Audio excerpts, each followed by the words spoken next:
Khan sir की मुश्किलें लगातार बढ़ती जा रही हैं। खान सर यानी कि उनका रियल नाम जो है वो है फैजल खान। फैजल खान आजकल तमाम सोशल मीडिया पर छाए हुए हैं और वजह है दो टीचर्स की लड़ाई। दो टीचर्स आपस में लड़ रहे हैं कि हमारे बच्चे ज्यादा सक्सेस हो गए या हमारे बच्चों ने ज्यादा परीक्षाएं निकाल ली है, और इसीलिए खान सर की मुश्किलें बढ़ चुकी हैं। पूरा मामला क्या है विस्तार से बताने वाले हैं आपको, क्योंकि ऐसा कहा जा रहा है कि खान सर का जो कोचिंग इंस्टीट्यूट है जहां पर वो पढ़ाते थे उस पर भी ताला लटक सकता है। सारी जानकारी इस रिपोर्ट में आपको विस्तार से देने वाले हैं। वैसे अभी तक आप खबर जान चुके होंगे कि खान सर मुश्किलों में क्यों घिरे हुए हैं, क्योंकि दो टीचर्स हैं पटना में ही, दोनों टीचर्स एक ही गली में जो है अपना अपना इंस्टीट्यूट खोल के रखे हुए हैं, यानी कि अपनी कोचिंग क्लासेस खोलकर रखे हुए हैं। एक है खान सर यानी कि जो ग्लोबल नाम से अपना जो है वो कोचिंग क्लासेस चलाती है, दूसरी तरफ जो है वो है ज्ञान बिंदु, जो रोशन आनंद सर जो है वो अपना अलग से कोचिंग क्लास, एक ही गली में दोनों का कोचिंग क्लास जो वो मौजूद है। अब होता क्या है कि भाई साहब 26 मई के दिन यहां पर पटना कांस्टेबल भर्ती परीक्षा का रिजल्ट आता है, यानी कि जो पटना पुलिस है उसका रिजल्ट जारी किया जाता है। इसमें अगर आप देखें तो करीब जो है 19,000 भर्तियां होती है, हालांकि 18,700 कुछ भर्तियां है। अब मोटा मोटा लगा लीजिए करीब जो है 19,000 भर्तियां होती है। अब जैसी भर्तियां होती है यहाँ पर खान सर जो है वो बताते हैं कि इन बच्चों में से 12,000 बच्चे जो है वो हमारे वहां से पढ़कर उन्होंने बिहार कांस्टेबल पुलिस भर्ती जो है वो निकाली है। अब यहाँ पर रोशन आनंद जो सर हैं वो कहते हैं कि हमारे वहां करीब 10,000 बच्चों ने पढ़कर निकाली, यानी कि आंकड़ा कितना हो गया ये 12 और 10 22,000, जबकि भर्तियां कितनी आई थी, भर्तियां करीब 19,000 आई थी। इसका मतलब क्या है कि भाई दोनों ही अपने आंकड़े गलत बता रहे थे। इन्हीं आंकड़ों में होता क्या है कि लोग अपने अपने, चाहे खान सर हो या फिर रोशन आनंद सर हो, दोनों अपने अपने बैनर जो है निकलवा देते हैं कि भाई हमारे वहां से इतने बच्चे पास हुए। एक कहता है कि हमारे वहां से इतने बच्चे पास हुए, पटना बिहार में गली गलियों में ये पोस्टर लगने लगते हैं। और जो पोस्टर लगाने वाले कर्मचारी हैं यानी कि खान सर के चाहे कोचिंग क्लास के कर्मचारी हो या फिर आप ज्ञान बिंदु यानी कि रोशन आनंद सर के कोचिंग क्लास के कर्मचारी हो, या आपस में भिड़ जाते हैं 2 जून के दिन। 2 जून की शाम को खान सर के कोचिंग क्लास के बाहर बवाल होता है, पत्थरबाजी होने लगती है, फायरिंग की तक खबर निकल कर आती है। ऐसा कहा जाता है कि भाई फायरिंग हुई है 3 जून के दिन। ये सब कुछ जो होता है वो 2 जून की रात को होता है। 3 जून को खान सर यानी कि फैजल खान जो है वो सामने आते हैं मीडिया के सामने, और वो यहाँ पर आरोप लगाते हैं कि भाई मुझे मारने की नियत से यहाँ पर जो है रोशन आनंद सर ने लोगों को भेजा हुआ था। वो फायरिंग करते हैं, कई सीसीटीवी कई वीडियोस लगातार सामने आते हैं। पुलिस यहाँ पर केस दर्ज कर लेती है।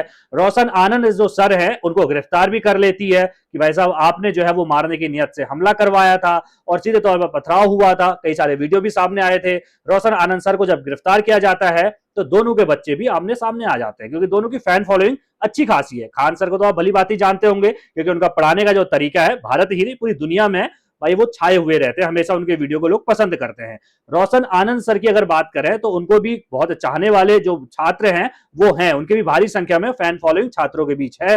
तो भाई दोनों अगर देखेंगे, जब दोनों पर यहाँ पर खान सर ने आरोप लगा दिया रोशन आनंद सर पर कि भाई इन्होंने मेरे पर फायरिंग करवाई, मुझ पर हमला करवाया, तो पुलिस ने मामला दर्ज कर लिया, रोशन आनंद सर को गिरफ्तार कर लिया। इसके अलावा 3-4 और अन्य लोगों को गिरफ्तार किया जाता है। 15 लोगों के खिलाफ नामजद एफआईआर दर्ज होती है। यहां तक तो ठीक है जी, रोशन आनंद के जो छात्र हैं वो सड़कों पर उतरते हैं, प्रदर्शन करते हैं कि एक तरफा कार्रवाई की जा रही है। उसके बाद बारी आती है एक वीडियो की। एक वीडियो सामने आ जाता है।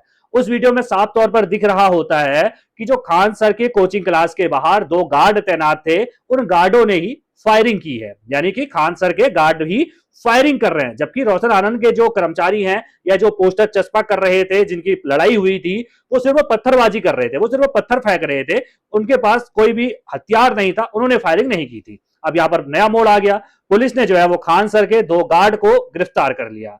अब जब खान सर के गार्ड की गिरफ्तारी हुई, उनसे पूछताछ हुई, तो उन्होंने बड़ा चौंकाने वाला जो है खुलासा कर दिया। उन्होंने कहा कि खान सर के ऑर्डर पर, खान सर ने हमसे कहा कि हवाई फायरिंग कीजिए, खान सर के ऑर्डर पर हमने फायरिंग की, यानी कि ये पूरा मामला पलट गया।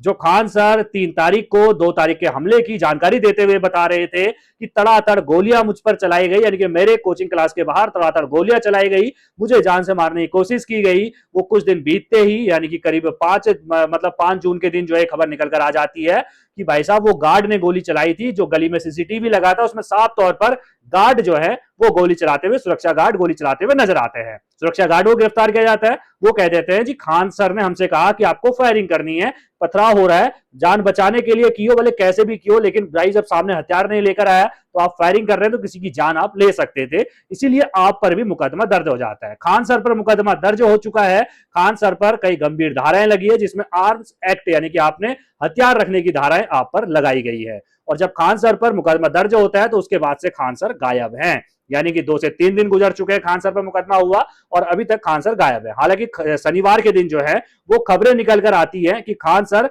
पटना कोर्ट में सरेंडर करने के लिए पहुंचे हुए हैं, लेकिन इस खबर की पुष्टि नहीं हो पाती है। उनके वकील की तरफ से बयान जरूर सामने आता है, वकील जरूर कोर्ट में पहुंचते हैं। जमानत अर्जी यानी कि गिरफ्तारी से पहले जमानत अर्जी जो है खान सर के वकील के द्वारा दायर कर दी जाती है कि भाई साहब हमारे सर को यानी कि फैजल खान को, खान सर को जो है वो फंसाने की यहाँ पर कोशिश हो रही है, जबकि उन्होंने ऐसा कुछ नहीं कहा था। फायरिंग एयरिंग को लेकर गार्ड यहाँ पर जो है उनको मतलब दबाव बनाया गया उनके ऊपर, या उनको भड़काया गया, दूसरे पक्ष की तरफ से उनसे ऐसा कहलवाया गया, खान सर को फंसाने की यहाँ पर कोशिश हो रही है। ये मामला होता है। खान सर कहां गायब है अभी तक नहीं पता। खान सर की गिरफ्तारी होगी या नहीं होगी, ये चर्चा का विषय बना हुआ है। कोर्ट में जो अर्जी दाखिल है, शायद उसमें सोमवार को सुनवाई हो, कुछ मामला निकल कर आए कि भाई क्या कुछ होता है, यानी कि आज अगर उसमें सुनवाई होती है तो मामला निकल कर आएगा कि क्या कुछ होता है, कि जमानत खान सर को यानी गिरफ्तारी से पहले जमानत मिलती है या फिर नहीं मिलती है। आप किस तरह देखते हैं इस पूरी रिपोर्ट को, अपनी राय कमेंट में रखना ना भूलिएगा। सभी खबरों को पहले पाने के लिए बेल आइकन जरूर दबाइएगा। नमस्कार।